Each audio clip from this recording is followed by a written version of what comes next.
பண்ணிட்டு இருக்க வடசடி வச்சுக்கிட்டு? அதுவா, ஒரு விஷயம் பண்ணியிருக்கேன், உன் தங்கச்சி கரெக்டாக கண்டுபிடிக்கிறாளான்னு பார்ப்போம்.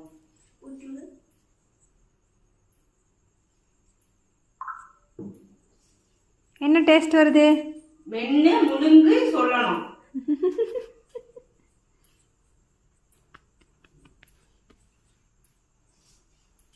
என்ன டேஸ்ட் வருது? எஸ், கருவேப்பிலை தொக்கு தான். இப்போ நம்ம வந்து கருவேப்பிலை தொக்கு செஞ்சு அதில் சட்டியில் இருக்கிறத பார்க்கும்போது எனக்கு சாப்பிடணும்னு தோணுச்சு. அதனால மதியம் வச்ச சோறு இருந்துச்சு போட்டு பிசைஞ்சு கருவேப்பிலை தொக்கு சோறு தான் சாப்பிட்றேன். இது வந்து பேச்சுலர்ஸ் எல்லாத்துக்கும் ரொம்ப யூஸ்ஃபுல்லாக இருக்கும். கேர்ள்ஸ் எல்லாத்துக்கும் இன்னும் ரொம்ப யூஸ்ஃபுல்லாக இருக்கும். கருவேப்பிலை சாப்பிடாதவங்க கூட இதை சாப்பிட்ருவாங்க. சாப்பிடலாம். ஏன்னா கருவேப்பிலை டேஸ்ட் அப்படியே இருக்கும், நல்லா டேஸ்ட்டாகவும் இருக்கும். இது இட்லி தோசை அந்த மாதிரி சூடாக சோறு வச்சு அதுக்கும் நீங்கள் பிசைஞ்சு சாப்பிட்டுக்கலாம். சப்பாத்திக்கு சாப்பிட்டுக்கலாம். நல்லா ஹேர் க்ரோத் ஆகும். எல்லா இடத்துக்கும் இது தெரியும்னு நினைக்கிறேன். தேவைப்படுறீங்க வாட்ஸ்அப் நம்பருக்கு வாட்ஸ்அப் பண்ணி ஆர்டர் ப்ளேஸ் பண்ணிக்கலாம்.